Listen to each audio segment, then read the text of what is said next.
Welcome to your Colorado rafting experience. This is a short safety video to explain some of the guidelines of rafting down a river. In this video, the crash dummies will help us go over some of the basics of whitewater rafting. Topics will include proper usage of personal flotation devices, or PFDs, paddling instruction, what to do if someone falls in the river, possible hazards, and some general river guidelines. Personal flotation devices, or PFDs, will need to be worn by everyone on the trip. They need to be worn at all times when you are on the river, and need to be buckled up and adjusted correctly. Select the correct size vest. Make sure that each buckle is securely buckled and the strap is tightened snugly. Have a partner check to make sure you can't pull the vest over your head. If you have a hard time figuring out how to put on the vest, please ask a guide for assistance. While in the raft, you'll be sitting on the outer tube with both feet inside the boat. You can stabilize yourself by securing your feet under the center tubes or in the foot cups if available. If you're paddling, be sure to bend from the waist. And always keep a hand on top of the T-grip of the paddle. A swinging T-grip can be a very dangerous thing around others. If someone next to you falls into the river, listen for instructions. You may be asked to assist in getting them back into the boat. Put down your paddle. Make eye contact. Then reach over, grab them by the shoulders of the PFD, and fall backwards into the raft. If you find yourself in the river, give a yell. This will help alert your raft mates as well as ensuring a nice deep breath. Even on a warm day in the middle of summer, Colorado rivers are very cold. Get out as soon as possible. An aggressive self-rescue is considered a good rescue. If you happen to fall in and are still close to the boat, reach up, grab the boat, and pull yourself back in. Someone may reach a paddle out to you.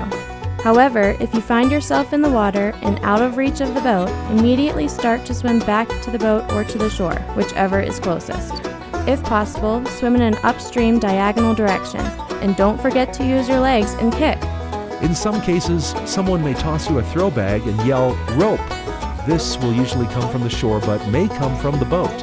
When this comes near, you be sure to grab the rope and not the bag. Place the rope over your shoulder with your feet downstream. Make sure you can be free from the rope if you choose. Do not wrap the rope around your neck or any other body part. But again, swimming toward a boat or shore is your best method of self-rescue. However, unlikely if you find yourself heading towards a fallen tree or a group of trees, do whatever you can to avoid contact with it. These are called strainers, and they're very dangerous. If you cannot avoid the strainer, swim aggressively toward it and climb on top of it with all your might. Do not try to go under it. Never stand up in a moving current. Wait until you touch the shore before attempting to stand. While in the current, a foot can become lodged between rocks and other debris, causing foot entrapment. It is possible that your raft may come into contact with obstacles on the river. Your guide may yell, "Hold on," or "Bump." In this case, secure yourself and move toward the center of the boat. If your guide yells, "High side," move quickly to the high, dry tube of the boat.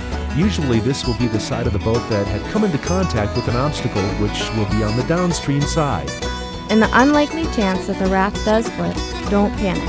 If you find yourself under the raft, just use your arms to walk yourself out to the edge, and don't forget to keep your feet up. Even if you are under an overturned raft, be sure to move out from underneath. There are many ways to enjoy the river. Although your watercraft may differ in shape, style, or configuration, the same safety tips and recommendations apply to whichever method of river floating you will be experiencing.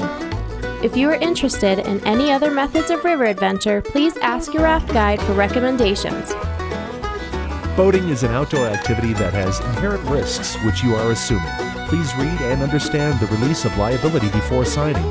It is your responsibility to ask questions if you have any. Paying attention to these few tips and warnings will help you enjoy and be prepared for your rafting experience in Colorado.